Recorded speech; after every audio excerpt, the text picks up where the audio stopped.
All right, this is sort of like an aside, kind of adding insult to injury type story.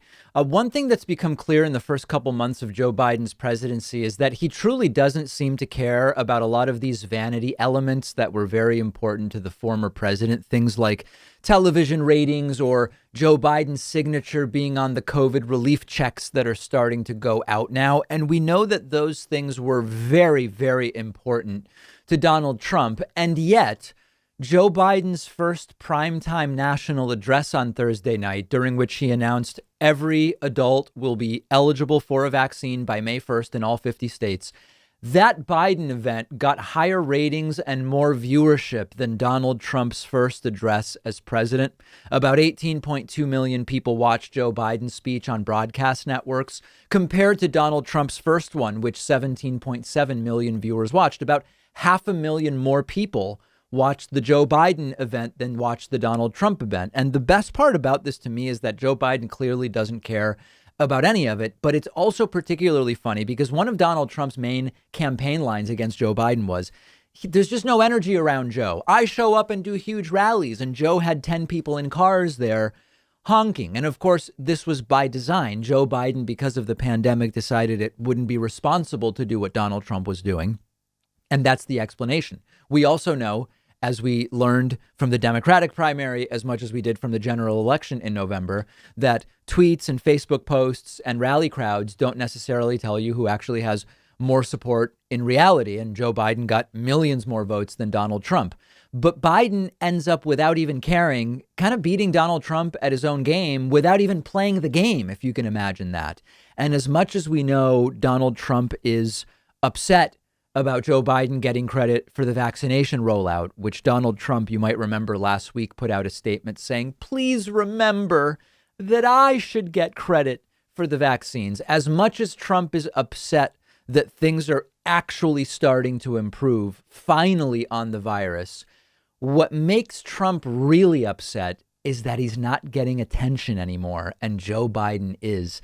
And as hilarious as it is that Joe Biden got better ratings than Trump, it's something that Trump is primarily the one who cares about. The Biden administration hasn't even talked about this fact because it really doesn't seem Biden cares about ratings and marks, so to speak. And you can tell from the reactions from right wingers that we looked at earlier in the show that they are also struggling with how to respond. Some right wingers have decided to focus in on Joe Biden has dementia. He seemed demented during his speech. He didn't even know where he was during the speech, during which he announced, hey, guys, we're accelerating vaccination so much that by May 1st, every adult will be eligible for a vaccine. They didn't want to focus on the substance. So instead they said, oh, Joe Biden didn't even know he was at the White House during the speech. Others focused on, how dare Joe Biden politicize the 4th of July by saying we will probably be able to have safe cookouts and barbecues on July 4th. Others focused on how dare Joe Biden not get down on his knees and pray to Trump for creating the vaccines that Biden is now rolling out. And of course, earlier we said Trump really doesn't deserve any credit for the vaccines. And then other right wingers have focused on fear mongering about Joe Biden expanding vaccination this month is a clear pretext for forcing everybody to get vaccinated, which obviously is not going to happen. And it's not what the administration is doing. It was just like a good, simple political speech with Joe Biden communicating vaccination is improving significantly. It will continue improving. And every aspect of that speech has the right absolutely furious. And then more people watching it than the number of people that watched Donald Trump's first address is just kind of like a pile-on at this point. But there's an interesting story to the ratings that goes beyond Trump's obsession with ratings. When every presidential speech was like out of this world, wacky, cartoonish for 4 straight years, a normal speech has actually become sort of interesting. People wrote to me, dozens of people saying, you know, it wasn't that I watched the Biden speech with you or on a network or wherever because I expected fireworks.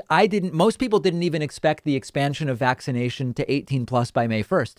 People basically wrote to me and said, I wanted to see a president just kind of behave normally, communicate in a normal way what is going on, and that it might get tougher before it gets better. And Joe Biden even saying, if this doesn't go as well as we're hoping for, I'm going to tell you. I'm not going to lie to you and say it all went well if it didn't go well. And there's been an absence of that in the United States for 4 years. And I think that's as big a part of what we are seeing in terms of these TV ratings for the Biden event as anything else.